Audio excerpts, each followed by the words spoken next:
Golden Blooded back with another video just for you, the college football fans. So if you are a college football fan, go ahead and hit that like and subscribe button. Look, it's a long off season, but I'm here to get you through it. We also have a great Patreon page. We're putting a lot of time and effort into that, and I call my Patreons the shot callers. I let them decide who I do previews and predictions on first. We also have a great website designed by Joey Foster and great writers led by head writer Michael Walker. And today we're talking about the future of college football. We're at a crossroads right now. NIL was passed not too long ago, but now it's starting to get out of control. It's literally turning into pay for play. There are no rules. There are no guidelines. Coaches can tamper all they want, and there's nothing anybody can do about it. Well, it looks like some people are trying to do something about it. George Kliavkoff, the Pac-12 commissioner, and Greg Sankey, the SEC commissioner, went to Washington, D.C. to try to get some legislation passed to regulate this NIL thing because it's getting out of control. Honestly, what the conferences are trying to do, they're trying to split from the NCAA and have their own rules and regulations. But the NCAA is trying to counter that. The NCAA is trying to stay in control, even though Emmert has stepped down. And there are some interesting candidates for the new NCAA presidency. Two big names that are being talked about: Oliver Luck, who was affiliated with West Virginia, and Condoleezza Rice, the former Secretary of State. That's a big name right there. So George Kliavkoff and Greg Sankey, they went to Washington, D.C., and they met some senators, and they want some rules and regulations in place in the law where at least there's some guidelines to this. One of the senators that they talked to was Republican Senator for the state of Tennessee, Marsha Blackburn. And here's what she had to say. She said, "For far too long, the NCAA has refused to allow student athletes to benefit from the use of their name, image, and likeness. NCAA President Mark Emmert's resignation is just one of many necessary structured changes that will enable the NCAA to support our student athletes. During my meeting with the SEC Commissioner Greg Sankey and others today," didn't mention the Pac-12 Commissioner George Kliavkoff by name, "I continue to push for the accountability and fairness measures our student athletes deserve." So she wasn't saying that the student athletes shouldn't be able to earn money off their name, image, and likeness. She's saying that it should have happened a long time ago. But now that it has happened, there were no rules and regulations in place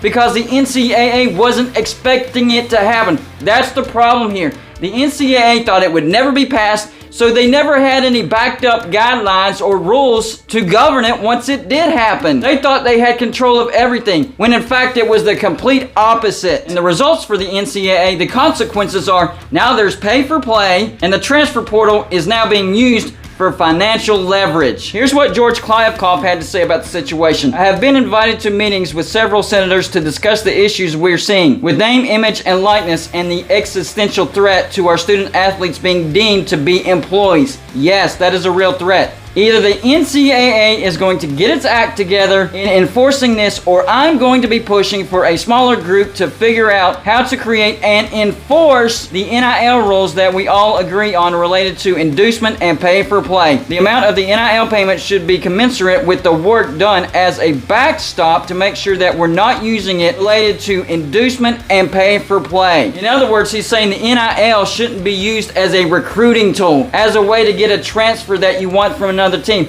And I completely agree with that, because what it's turning into is whoever has the most money gets the best players. And if you don't get it in recruiting, you can get it through the transfer portal, and the team that you're trying to get that player from has to match that offer or go above it to keep the player. So it's turning into a bidding war. And this has had effects on high school recruiting. They're using the NIL to recruit out of high school, and of course the transfer portal. They're using the NIL to get transfers that they want from other schools. Boost collectives are financing this pay for play. We're talking about 6 and 7-figure deals. Honestly, this could actually hurt the NFL. And I talked about this on a live show that I did last night. The biggest enticement for going to the NFL is making a lot of money. Well, if these college athletes make that money before they even go to the NFL, they might have a second thought about risking their bodies to make the money that they've already made. Bob Bowlesby also had something to say about it. He said, "I think the NIL would have been infinitely better off if we have implemented the dozen or so guardrails that we had in place." So the conferences had guardrails in mind, ready to go for the NIL, but the NCAA said, "Nah, we really don't need that." He also said there are some clear language about inducements for initial enrollment and transfers, which obviously are being widely flaunted at this point.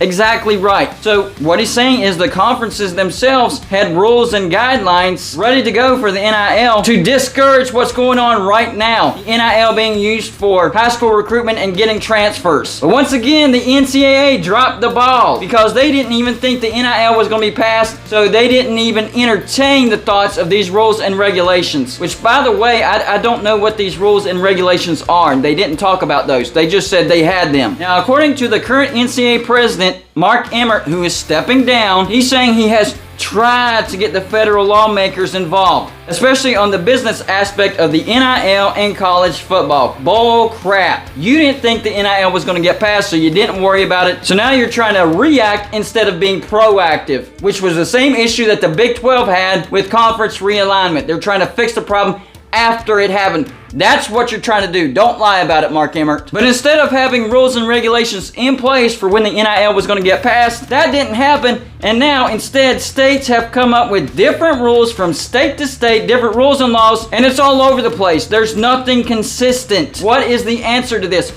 Well, the answer is rules and regulations. I don't care if it's the NCAA, I don't care if it's the federal government, but rules and regulations need to be in place right now. I mean, even the NFL has rules and regulations. There's certain timelines, there's certain deadlines, there's certain caps. For college football, it is a freaking free-for-all right now, pay for play. That's the bottom line. And if you don't agree with that, then you're just flat out wrong, because that is exactly what's going on right now. The question is the answer the NCAA still existing and getting an Oliver Luck or a Condoleezza Rice? Or is the answer for the NCAA to go away and the conference to create their own conference or league and their own rules and regulations? I talked about that in a video I did the other day. This is a big time situation because college football is going down a dark path right now. And if we don't correct it, college football might turn into something that's not even recognizable. You could have the top 20 or 30 teams have a chance for a national championship and nobody else. A team like mine, West Virginia, irrelevant. And college football needs the upper tiers, the mid tiers, and the lower tier teams involved. Otherwise, you're just creating a monopoly, and monopolies get boring. And honestly, I don't think the SEC and the Big Ten are going to agree for an equal share for all the other conferences, and that's okay. But give them at least a close enough share to where it's competitive. So yeah, the Big Ten and the SEC, they can have the most, but give the Big 12, the Pac-12, and the ACC enough money to be competitive in this NIL market. Otherwise, we're looking at the Big Ten and the SEC creating their own conference and league, and everybody else is in a whole different league. And I don't think anybody wants that.